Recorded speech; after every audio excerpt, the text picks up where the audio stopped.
皆さんこんにちは。ヒロジャパニーズポッドキャストへようこそ。このチャンネルでは10分ぐらいの短いエピソードをお届けします。ぜひ通勤途中や休憩時間などに聞いてみてください。今回のテーマは潰れるです。潰れるという言葉聞いたことありますか？潰れるはもともと押されて形がなくなる、壊れるという意味の言葉ですが、それだけではないんです。6つ意味がありますので、これから紹介していきます。では1つ目、形がなくなる、壊れるです。例えば、家に帰ったらケーキが潰れていた。ケーキ屋さんに行ってケーキを買いました。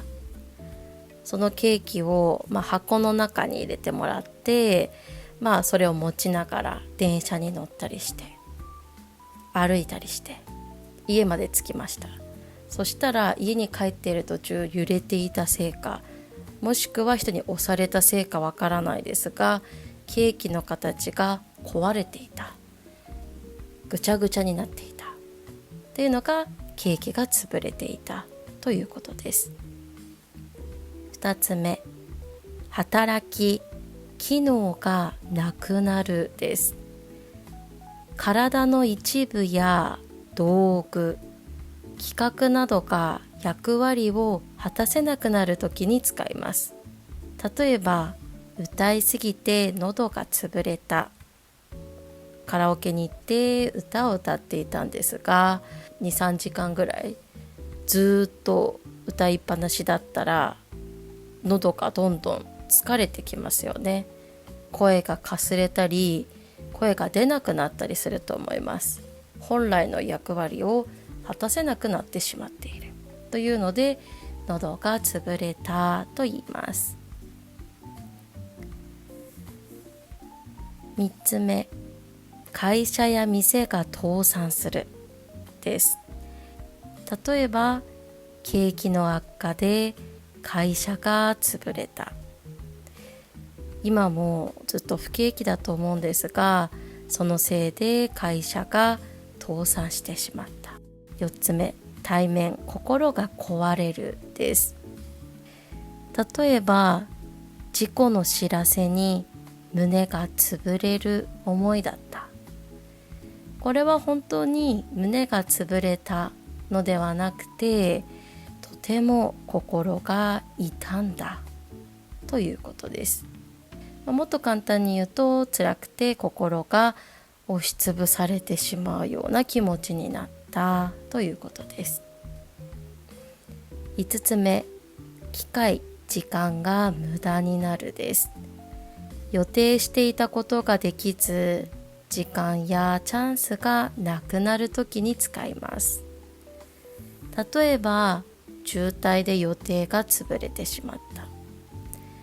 本当だったら午前10時に会議に出席する予定だったのですが、車が渋滞していたせいで出席できなかった。6つ目、酔って動けなくなるです。お酒を飲みすぎて立てない、動けない状態になるときに使います。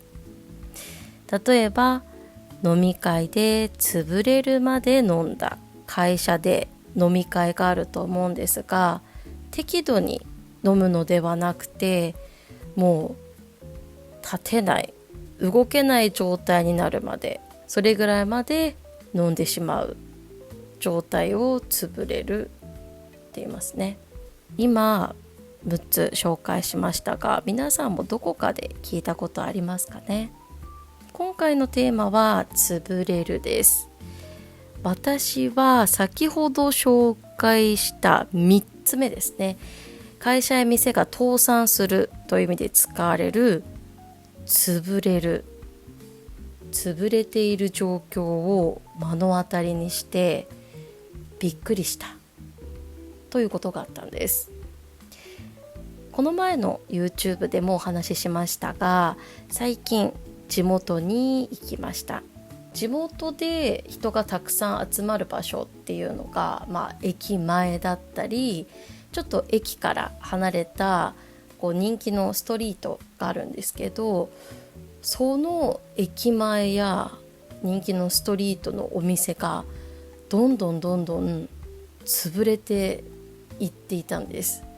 店の形はまだそのまま残ってあるんですが、閉店っていう表示が貼ってあったり、もうそもそも扉がずっと閉まっている状態なんですね。なので有名なデパートとか美味しかった食べ物屋さんとか、学生時代によく行っていた本屋さんとか、そういうものがもう潰れてしまって、人の数も減ったし、活気があまり感じられませんでした。私は地元で育っていろんな思い出が詰まっている場所なんですが、最近だとニュースで人気だったゲームセンターも潰れる、人気だったプール施設、宿泊施設も潰れるっていうのを聞いて、とてもびっくりしましたし、とても悲しかったです。思い出が一つずつ消えていくような感覚ですね。なので潰れたっていうニュースを聞いて、あの場所でこういうことしたよな、また行きたかったなっていう感じで、ちょっと寂しい気持ちになりましたね。もしいつか地元に住む機会があったら、地元のために何か自分ができることはないかなっていうのを考えましたね。今少子化っていうのもあるし、田舎にいる人たちはどんどん都会の方に出ていってしまうので仕方がない状況ではあるんですが、どうにかして地元の魅力をアピールできるような何か機会があったらいいなと思いました。皆さんも自分の住んでいる町でこの店潰れたなとか、あそこ行きたかったけどもう潰れちゃったとか、そういうことありませんか？ぜひ考えてみてください。今日出てきた単語を復習します。潰れる、潰れる、壊れる、壊れる、倒産する、倒産する、無駄になる、無駄になる、活気、活気。今日の動画はここまでです。また次の動画でお会いしましょう。バイバーイ。